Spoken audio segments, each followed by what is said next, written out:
Antes de uma bela história para contar como profissional, Vanderlei Lopes tem, antes de tudo, uma história de vida tão interessante quanto a sua trajetória no balé. Desde criança, as oportunidades não foram assim tão fartas como deveriam ser para a média. Pelo contrário, muito cedo, Vanderlei Lopes teve que aprender a conviver com problemas. As dificuldades começaram aos 3 anos de idade. O talento, as oportunidades e a competência deste curitibano estão no Persona de hoje, que está começando agora. Vanderlei, primeiro, muito obrigado por receber a gente. Eu gostaria de começar essa nossa conversa voltando muito lá atrás no tempo. Certo. Desde os teus 3 anos de idade, que na verdade tem consequência na tua vida profissional hoje, né?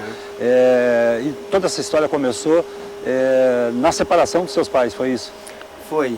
Eu, na verdade, quando eu tinha mais ou menos 3 anos e meio, meus pais se separaram e eu fui parar num orfanato, que é o Educandário de Curitiba.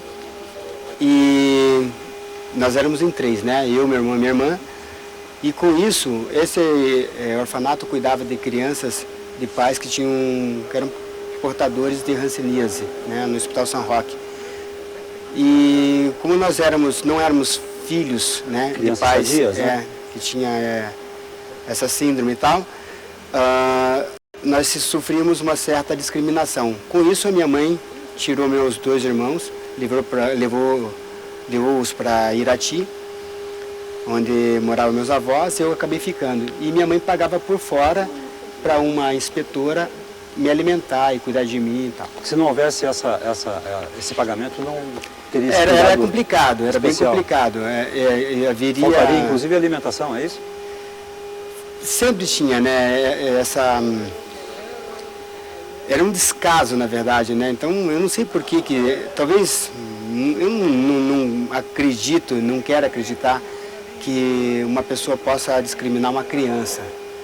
Mas os meus irmãos saíram de lá muito desnutridos, mas desnutridos de, sabe, meu irmão existem fotografias do meu irmão que são pele e osso, assim, coisas de arrepiar, assim, sabe? E a minha mãe ficou tão apavorada que acabou tirando eles de lá. Mas, consequência da vida, né? Nós estamos vivendo, né, essas situações. Na verdade, eu vivi lá atrás e acontece no mundo todo esse tipo de problema. Então... Isso foi dos 3 anos a... Olha, dos 3 até mais ou menos os 9, 10 anos que eu fiquei no Educandário. E a partir dali, como é que foi a tua vida? A partir dali, eu e mais 3 resolvemos aprontar, entramos numa fábrica, né, que era Trafo, na época, não sei se ainda existe. Trabalhava com componentes de alta tensão, energia, tal, e nós entramos porque nós vimos mais 3 pessoas? Nós éramos 3 meninos? 3 garotos. Nós entramos porque a gente viu galinha, a gente queria ovo, a gente entrou, depois a gente foi se animando, aí entramos no escritório, roubamos caneta. Eu falo, não vou dizer pegamos, nós roubamos caneta, lápis, tudo que era material de escritório, chegamos no Educandário e distribuímos para as crianças. Foi muito engraçado, uma espécie de Robin Hood, distribuímos para as crianças, caneta, lápis. Quer dizer, havia uma inocência até. Uma inocência, no fundo, vou ser bem sincero, assim, não era o espírito assim, tô indo lá e eu sei que eu tô roubando. Sabe, você via e achava que podia pegar. E sendo levado por pessoas uma grande arte, na verdade. Não, é porque na verdade eu fui levado por adolescentes, né? Mas isso acabou tendo consequência. Com certeza, eu acabei sendo preso e daí fui transferido do Educandário de Curitiba para o Educandário Munhoz da Rocha, que era um colégio só de freiras. Daí, para variar, eu já era meio rebelde e não concordava muito, não queria me adequar, digamos, ao sistema que estava lá, embora era um sistema de freira, rebelde. E do Educandário de Curitiba tinha uma liberdade, né? Nós íamos para o mato, nós fazíamos cabana de mato, sabe? Era muito louco, porque a comida às vezes era um grude, a gente ia na vizinhança pedir comida, por exemplo, a gente ia nas casas pedir, olha, época de Páscoa, nós vínhamos assim carregados de chocolate, Natal, Dia das Crianças, eram as 3 datas que nós saímos para fazer as nossas coletas, né? Nós pedíamos nas casas e tal. E daí eu fui para o Educandário Munhoz da Rocha, Lá eu fiquei muito pouco tempo, fiquei mais ou menos uns 6 meses, por não concordar com as atitudes das freiras que tinham lá, e também por ver meus colegas serem maltratados por várias situações, até em banho, de manhã e tal. Eu acabei subindo numa árvore, porque uma freira queria me bater, porque eu peguei ela fazendo coisas que hoje não se devia, não se deve fazer com uma criança. Daí eu fiquei literalmente numa árvore por quase 4 horas. Só desci de lá quando chegou a delegacia da criança. Para não apanhar. Para não apanhar. Daí eu contei toda a história, eles me transferiram para a casa do pequeno jornaleiro. Foi aonde começou a minha transformação mesmo de vida, né? Eu entrei na casa do pequeno jornaleiro com 9 anos de idade, 9 a 10 anos de idade. E foi onde tive os primeiros contatos com a rua, né? Com o meio urbano. Foi onde eu aprendi a lidar com dinheiro, lidar com pessoas, começar a ter responsabilidade. Então a casa do pequeno jornaleiro foi assim... ensinou a vida lá fora. Me ensinou realmente a lidar com as pessoas. Então eu vendi jornal nas ruas por quase 5 anos. Né? Nós acordávamos muito cedo, o jornaleiro na época era 5 horas mais ou menos, nós já estávamos na fila, né? Lá do Diário Popular, da Tribuna, Gazeta do Povo, pegando jornais para distribuir. E daí na hora do almoço nós chegávamos para fazer a prestação de contas e à tarde nós éramos livres, né? Ou íamos para o colégio ou éramos livres. Então, o que acontece? Os adolescentes estudavam à noite, porque já trabalhavam na parte da tarde, e os garotos estudavam à tarde, né? Então, ou quando tinha os tempos livres nós íamos jogar bola. Então a gente jogava... E você se encaixava onde aí nesse Eu era criança, eu me encaixava no primeiro grupo. Eu estudava à tarde e finalzinho da tarde nós íamos jogar bola lá na Praça Osório, naquela cancha de areia que tinha. E ali, por muito tempo, né, nós tínhamos um time e sempre tinha olheiros ali, né, de clubes. E tinha um técnico da época da escola do Bamerindos. Não lembro o nome dele? Não lembro assim, não lembro o nome dele. Me convidou para jogar no Bamerindos. Aí fui jogar no Bamerindos, daí fui treinar. Jogava de quê, Wanderlei? Eu era meio esquerda, né? Jogava nessa posição. Aí fui trabalhar com a escolinha do Coxa. Na época era o Krieger, já estava saindo, estava assumindo a escolinha. Isso foi em que ano? Nina, isso em 77, mais ou menos, 78. 77, 78. E daí entrei na escola, fui na escolinha, fiquei lá um tempo. Daí fazia karatê também, né, no jornaleiro. E na época era o sonho de todo menino, ser jogador de futebol. Na época não, era sonho, não era, porque na época não se via o esporte, o futebol, na verdade, como se vê hoje, né? Então, não tinha essa projeção, não tinha essa projeção, as verdadeiras fortunas que se pagam a um jogador, né? Tinha uma mídia, mas a mídia não era assim, não sei, talvez eu não tinha esse conhecimento, até esse entendimento, né, de mídia, de massa, de... Pagava-se tanto não se tinha. Paga hoje para jogador de futebol? Mas não se pagava muito, não. Eu lembro que o jogador de futebol não ganhava muito. Eu lembro que as minhas estrelas, né, eram, né, o próprio Aladinho, tinha o Abatiá, o Hidalgo, sabe? Então, o Zé Roberto, né, que eram pessoas, o Jairo, né, o Célio, são pessoas que estavam, né, que eram as grandes estrelas do futebol paranaense. E eu lembro que eles não ganhavam muito, não. Não era assim, o Duílio. Então, não... Mas era o teu projeto de vida, você meu jogador projeto, de futebol? não, na verdade não tinha isso como foco, né? Não era assim como objetivo. Eu fazia porque gostava, mas não, eu achava que eu era um jogador não brilhante. Raramente ficava na reserva, mas eu não me considerava um jogador brilhante, assim. Né? E tanto é que acabei optando, né, pela arte, né? Daí então. Pois é, como é que foi essa troca? Como é que foi essa passagem do futebol para o balé? E foi mais ou menos isso, né? Foi realmente uma passagem do futebol para o balé. Você estava assistindo um programa na televisão, um jornal, e aí se interessou? Foi assim. Eu comemorava na casa do pequeno jornaleiro. eu já era, nessa época, já adolescente. Considerado adolescente, que eu já estava com 15 para 16 anos. E já trabalhava internamente no jornaleiro, ou seja, eu não vendia mais jornal na rua. E sim, eu distribuía alguns jornais que iam para casa para ser distribuído para as crianças. Então as crianças vendiam jornais e na hora do almoço vinham prestar conta para mim e para mais um outro colega. Então o que acontece? Aí já com 17, 18 anos? Isso, com 16 anos, né, na verdade. Daí à tarde eu tinha livre, trabalhava na Telex. Então trabalhava no Centro Auditivo Telex. Ganhava quase 3 salários mínimos na Telex. Entrei no balé ganhando 1 salário mínimo. Na verdade, dividia 1 salário mínimo, né? Então, o que aconteceu? Eu, no jornaleiro, eu cheguei à noite. Como eu tinha essa função de acordar cedo e distribuir jornal, então, eu chegava à noite do colégio, deixava o leite fervendo, que as inspetoras e as cozinheiras iam embora, e os leites que vinham eram de pacote, eram congelados.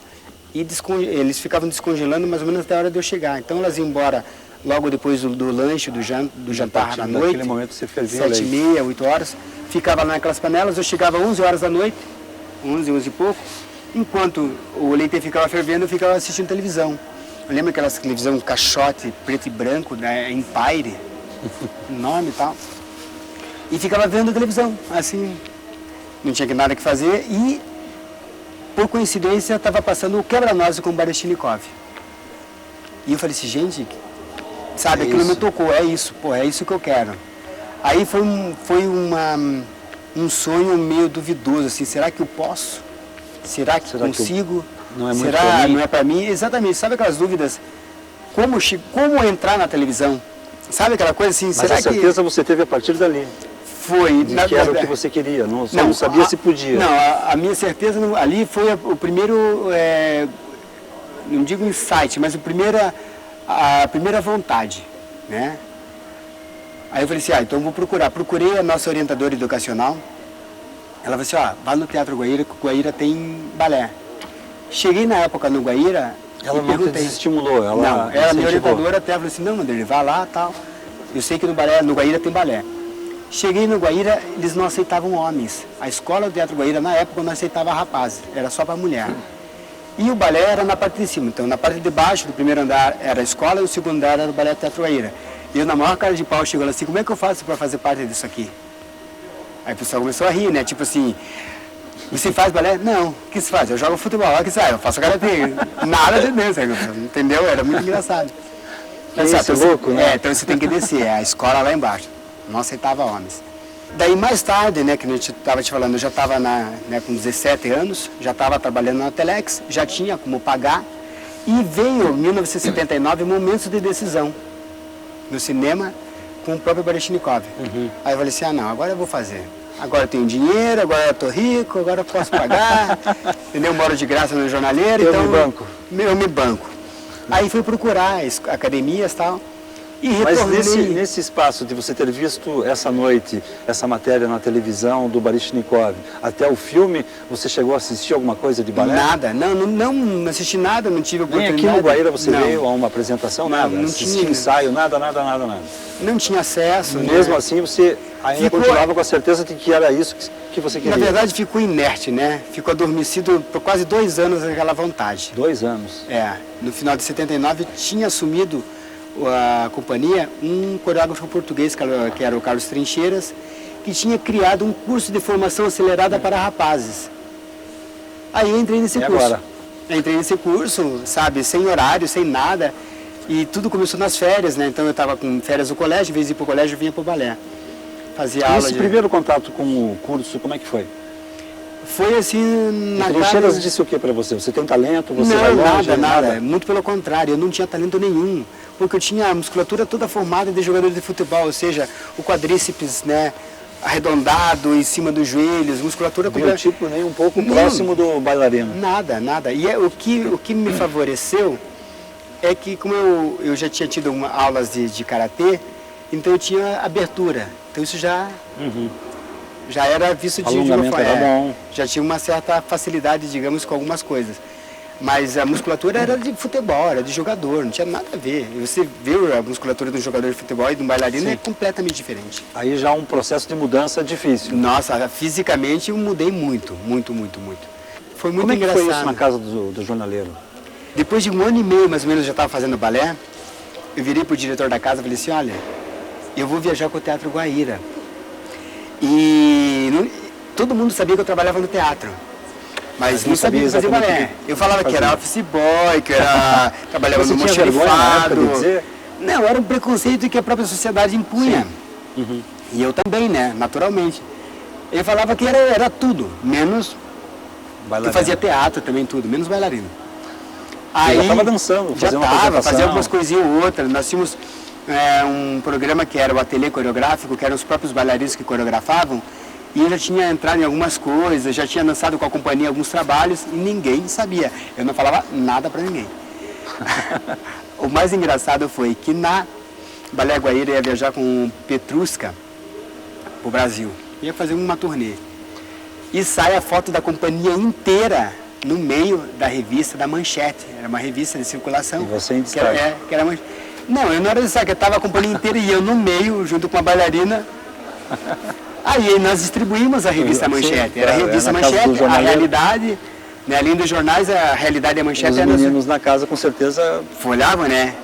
Aí eles olhando assim, olha o 36 aqui, que era o meu número. Então, o jornaleiro a gente tinha mania de chamar por número, era o 36, era o 25. Não era o Vanderlei. Não existia o 24, mas do 23 ia para o 25, mas era assim. E o 36 e começou. Aí fui obrigado, na verdade, a assumir.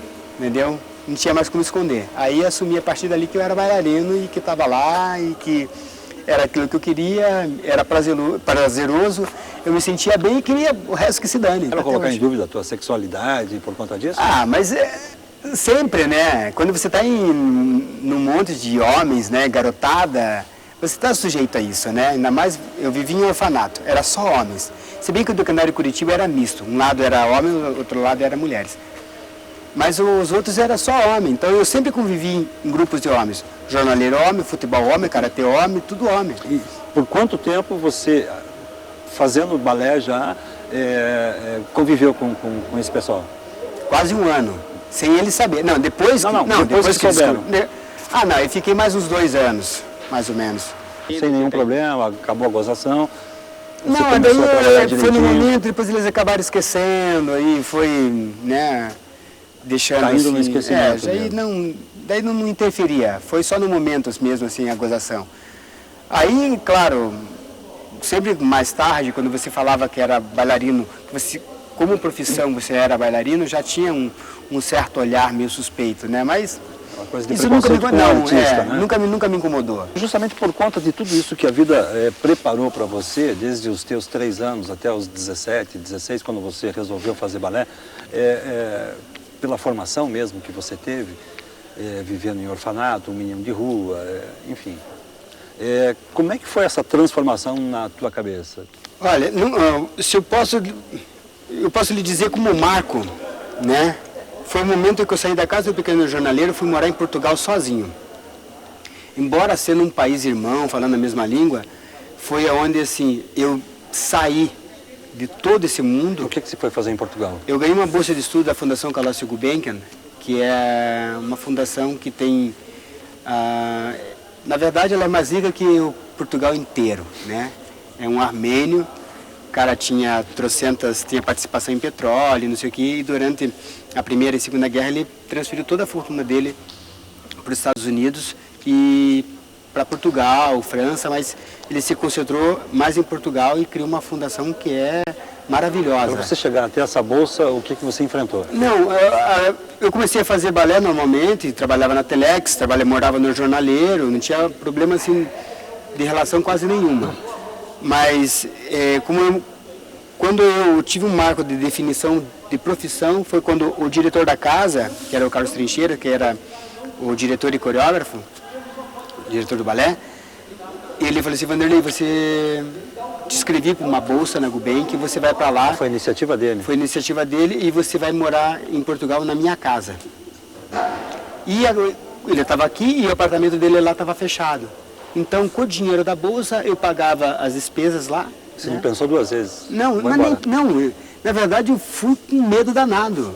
A ficha estava começando a cair ali, não? Sabe, eu era, por exemplo, eu tinha 19 anos, mas eu 19 anos de, não digo de malandragem, mas não tinha nada a ver comigo, entendeu? Era, na tua cabeça, como é que funcionava tudo isso?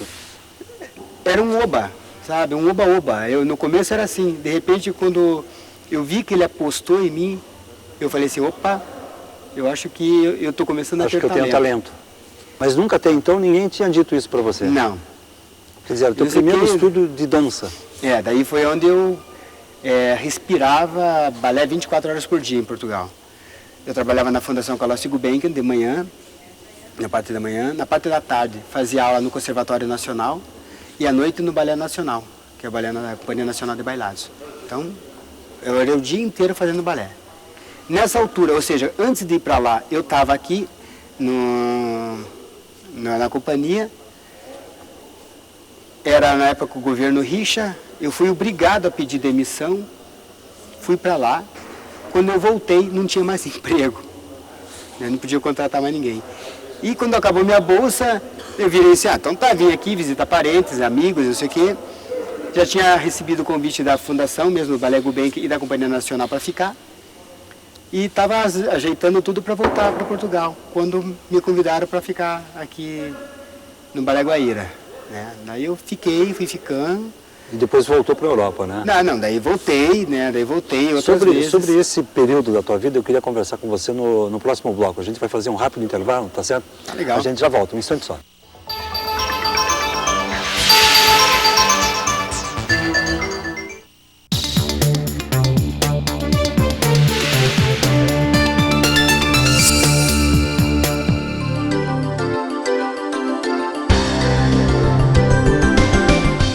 A comunicação é extremamente importante para aproximar comunidades. O CELIM, Centro de Línguas e Interculturalidade da UFPR, procura levar seus alunos a perceberem como se realiza a integração entre diferentes culturas em uma mesma sociedade, promovendo assim a troca de valores e informações culturais. Através da arte, da música, da literatura, das tradições e costumes, eles conhecem o modo de ser de diferentes países. Ligado ao setor de ciências humanas e aos departamentos que compõem o curso de letras, o CELIM oferece cursos em 22 idiomas. Eles ensinam aquela comunicação cotidiana e também aquela compreensão de textos e fazem muito destaque ao valor de aprender ambas coisas. Ao oportunizar o uso didático-pedagógico de novas tecnologias no ensino-aprendizagem, produzindo pesquisa e conhecimento na área de ensino de línguas, o CELIM funciona como uma escola de aplicação, na qual diversos alunos do curso de letras da UFPR fazem estágios e adquirem experiência para atuar em sua futura profissão em outras instituições. O que é bom do CELIM é que você tem uma oportunidade para trabalhar e que você, por trás, existem pessoas com você te auxiliando e fazendo com que você acredite no que você aprendeu e que você possa desenvolver técnicas para dar aula, né, técnicas didático-pedagógicas e, além disso, continuar estudando. É neste ambiente que surge a troca de informações, a possibilidade de ir além da sala de aula num microcosmo que reproduz nossa sociedade multicultural. Buscando atender tanto a comunidade universitária quanto ao público externo da UFPR e também a programas sociais como o Programa Formare de Educação Profissional, o CELIM oferece bolsas de estudo integrais e parciais para todas as suas turmas. O CELIM é, portanto, uma unidade da UFPR voltada tanto para o aprimoramento profissional dos que nele atuam, quanto para o atendimento da comunidade de uma maneira geral. Mais informações no www.humanas.ufpr.br/CELIM.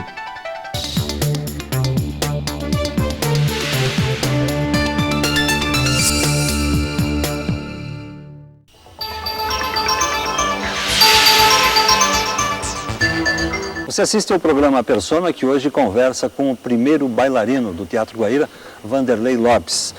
No primeiro bloco a gente terminou falando da tua ida a Portugal. Você começa em 83 a estudar dança.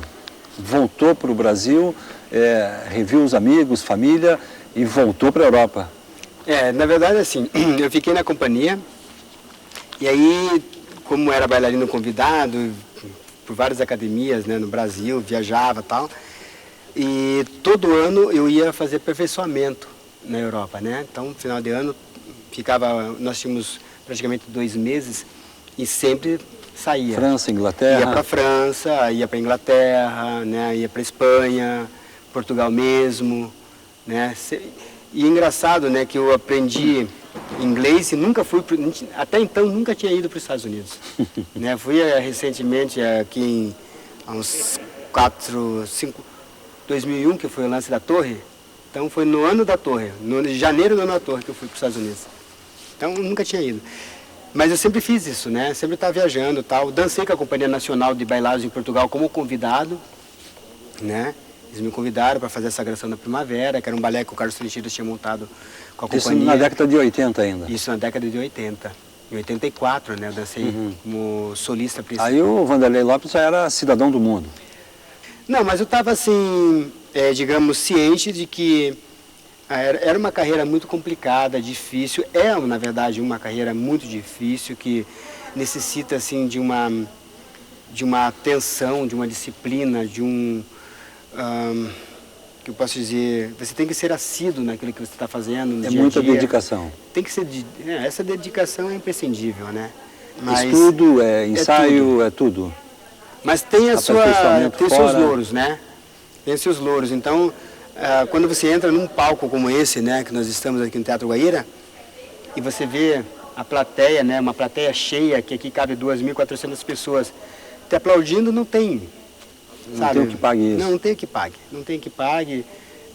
O maior e o melhor presente que um artista pode ter é ser reconhecido, né? Acho que todo artista, ele começa sendo reconhecido pelos colegas até chegar na plateia, assim como o jogador de futebol já é talvez um pouco diferente. O jogador de futebol já é reconhecido pelo seu público depois que os outros começam a dar valor. Em algum momento da tua vida, de alguns anos para cá, você vai lá para a tua história, lá do começo. Você lembra do período que se viveu no orfanato, o período da casa do jornaleiro.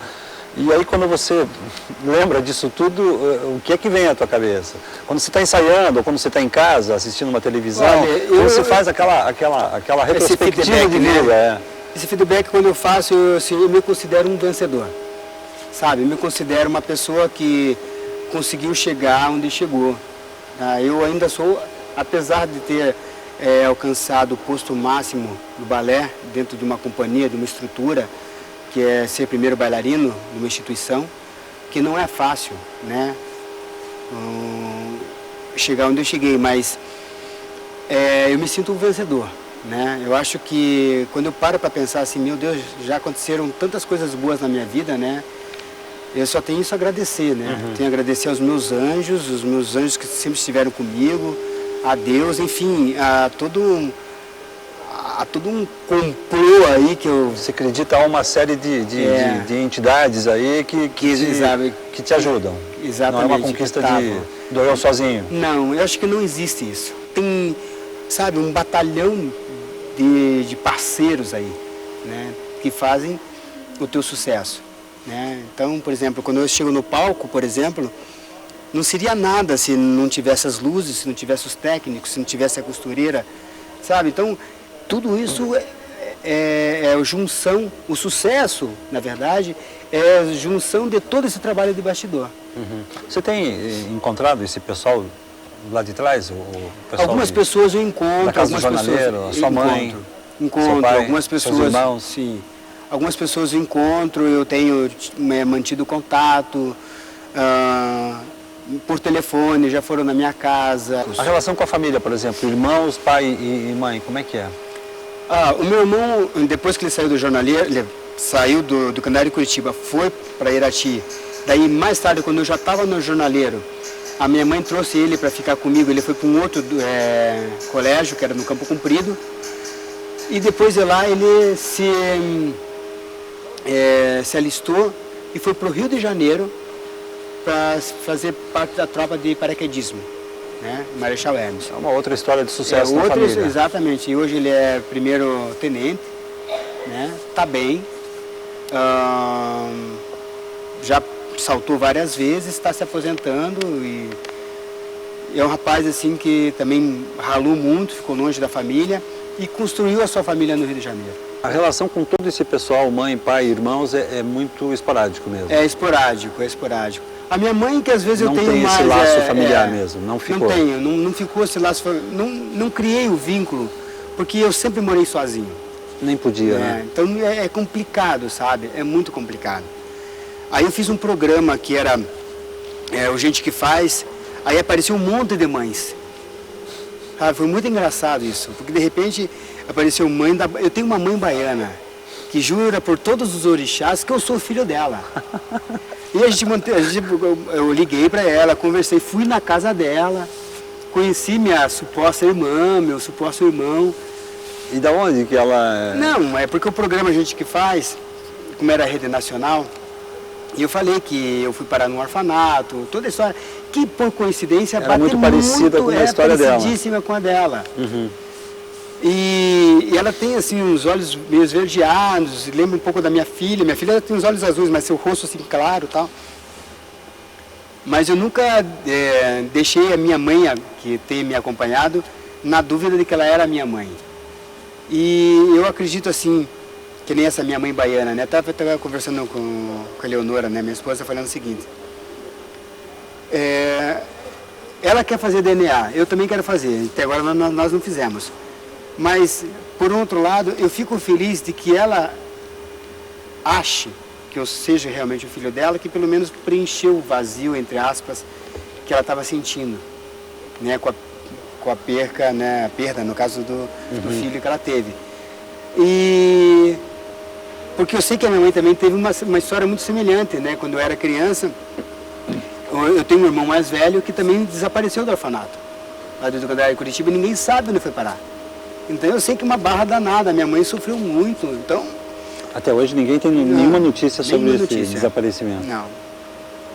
Hoje, graças à imprensa, graças à televisão, graças à mídia impressa, e-mails eletrônicos, todos fazem... ainda há desaparecimentos, mas, né, imagina naquela época. Voltando para a década de 80, você entra no Teatro Guaíra em 81, em 87 você já é o primeiro bailarino. Eu entrei em 81, daí fiquei em 82, 83 fui para Portugal, final de 83 voltei para o Brasil, fiquei no balé e em 87, dia 11 de maio de 87, fui promovido a primeiro bailarino. 87. Então o ano que vem vai estar fazendo 20 anos que eu sou primeiro bailarino da instituição, no Balé Teatro Guaíra. E o que isso tem a ver hoje com a tua vida? Você é o primeiro bailarino, como é que você lida hoje, o Vanderlei Lopes, ou o personagem que você encarna quando sobe ao palco, lida com toda essa situação de 20 e tantos anos como primeiro bailarino? Eu me sinto assim, uma pessoa super normal, né? Tipo assim, não... Nem com essa maturidade tem uma outra leitura da história? Não, porque é uma batalha, né? Eu acho que o trabalho veio, o reconhecimento veio por um processo de trabalho também, e alguém que acreditou naquilo que eu estava fazendo. E eu não me considero, eu me considero um bailarino da vida, um bailarino da arte, sabe, do teatro. Não tenho essa pretensão, nunca tive essa pretensão, né, de ser alguém mais do que eu não sou. Você está passando hoje por um processo de transformação, digamos assim, profissional, porque você, de dezembro para cá, entrou de cabeça mesmo na história, em março, fazendo parte, integrando a equipe da ginástica olímpica brasileira, da seleção brasileira. Quer dizer, isso foi uma novidade na tua vida, você até então, você fez a coreografia da Diana, enfim, tem uma nova história profissional começando aí agora em 2006. Como é que como é que você está se dividindo entre o primeiro bailarino do Teatro Guaíra e o Vanderlei Lopes, que integra essa equipe da seleção brasileira? Olha, está sendo apertado para mim, tá bem apertado, porque como eu trabalho na parte da tarde no Guaíra, na parte da manhã eu estou lá, trabalhando com as meninas. E quando eu fui... É um outro mundo, né? Não, completamente diferente. Eu recebi o convite, na verdade, do coreógrafo que já estava lá na ginástica há muito tempo, que era o Rony. E o Rony falou assim, Vanderlei, olha, faz tantos anos que eu faço coreografia para ginástica, eu queria que você me desse uma força na nova coreografia da Daiane, porque você tem uma leitura de corpo, de dança, e eu sou mais a área de educação física, trabalho com ginástica há muitos anos, mas eu gostaria que você me ajudasse. O maior prazer, fiquei feliz da vida, né? E entrei, comecei, fizemos o primeiro trabalho, que foi o País Tropical, que daí acabou sendo mudado em função de problemas de direitos autorais e tal. Daí, com isso, eu trabalhei junto com ele na coreografia da Daiane, das outras meninas, né? Da Camila, enfim. Thaís. Todas, da Laís, todas Laís. Da Laís.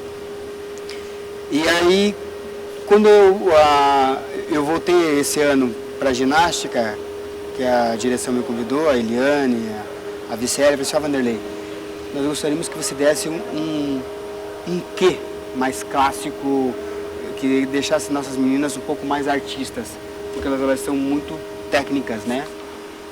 E é o que eu estou tentando fazer, a parte técnica, né? Você está gostando desse trabalho? Estou gostando bastante, eu acho que é uma forma de estar contribuindo com todo o meu trabalho, com tudo o meu aprendizado na dança clássica e na dança contemporânea, dentro de um mundo de alto rendimento, que com certeza vai somar, né? E já recebi o convite para trabalhar com as meninas da GR, da ginástica rítmica também. É uma irmã do balé, né? É a irmã siamesa do balé clássico, essa coisa do balé clássico de trabalhar mesmo as linhas, as formas, os desenhos, a estética, a musicalidade, né? Tem tudo a ver com o balé clássico, a GR. Então, vai chegar um momento na tua vida que você vai ter que fazer uma opção profissional. Aí. Esse ano já estou quase me inclinando para essa opção. Porque eu já dancei bastante, eu sou uma pessoa que acredito que estou em forma. Dancei até a semana passada, estou dançando, tenho um espetáculo com o balé ainda agora no final do mês, tenho um espetáculo. Estou viajando com o balé no final do mês também para São Paulo. Mas eu estou, assim, no atual estágio, focando a ginástica em função do PAN. Porque para o Brasil é muito importante que nós possamos conseguir, não as medalhas, porque as medalhas é um processo do trabalho, mas que a gente consiga chegar, né, com o nosso trabalho, que o nosso trabalho seja reconhecido, que a gente consiga... Claro, não vou dizer que medalha não seja importante, claro que é importante, mas ele é o reconhecimento de todo esse trabalho, né? Eu acho que elas vão brilhar, com certeza. O trabalho está lindo com eles, né? E eu pretendo fazer com que toda essa informação que elas estão tendo, elas possam realmente brilhar aí por muitos anos. Ok, Vanderlei, muito obrigado pela oportunidade dessa conversa, parabéns pela tua história de vida e pelo teu trabalho. Imagina, obrigado pela oportunidade, né? É sempre bom estar falando um pouco da nossa área, né? Porque o balé, não digo balé, a arte no Brasil ainda não é discriminada, ela é deixada mesmo de lado, né? Então a gente valoriza muito quando vocês nos dão essa oportunidade. Eu acho que a gente precisa da imprensa, que a imprensa, sabe, nos dê sempre espaços, né? Para estar divulgando um pouco da nossa área. Disponha. Muito obrigado. O Persona volta com uma nova edição na semana que vem. A você, obrigado pela atenção. Até lá.